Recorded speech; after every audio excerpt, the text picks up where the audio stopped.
Chettur Sankaran Nair. Now, I'll be honest, I had never heard of him until now. And I hazard a guess that most of you watching this haven't either, which is astonishing once you begin to join me in peeling back the layers of his life. And I'll tell you why I'm talking about him today. He was born in 1857, the year of the First War of Independence, in the Malabar region of present-day Kerala.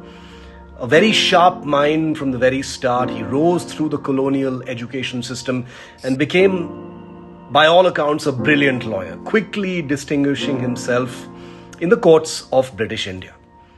Now, by the early 20th century, Chettur Sankaran Nair was at the top of his game, to put it mildly. He served as Advocate General of the Madras Presidency and in 1907 became President of the Indian National Congress, a role that placed him in the company of India's most prominent nationalist voices.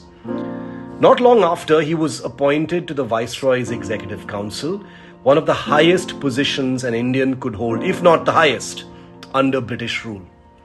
Now just think about that for a moment. I'm talking about a person you and I have not heard of before, an Indian man at the very top echelons of a system designed to keep Indians in their place. Nair navigated that space with brilliance, but then came a turning point. 1919, Jallianwala Bagh. The massacre of innocent Indians by General Dyer in Amritsar, an act so heinous that even hardened imperial loyalists winced. But what did Nair do? He didn't wince. He roared, which was career suicide really at that time. He resigned from the Viceroy's Council in protest, but he didn't stop there. Nair took on the British Empire in its own courts in a defamation suit filed against him in London. A case that few have heard about, but one that turned the world's gaze, if only briefly, to the depths of colonial cruelty and the radiating racism that underpinned it.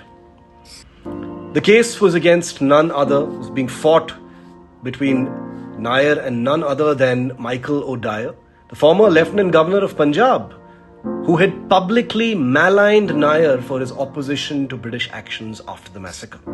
It was, for that period, a very, very high-profile trial in a British court where Nair stood alone but unshaken, challenging the empire not just morally but legally, using their instruments. An Indian man, born under British rule, rising within its most powerful corridors, then standing in a court in London and saying, "This is wrong. Your empire is wrong." And yet, how is he not a household name? Why have you and I never heard of him before? Why has Chettur Sankaran Nair all but evaporated from our collective memory? What does it say about the way we record our history and the people who get to write it? Have our heroes been chosen for us, handed down like an approved syllabus? Or is it that in a land with a history as dense, as contested, as layered as ours, heroes are strewn everywhere, hidden in plain sight? You just need to know where to look, and more importantly, want to look.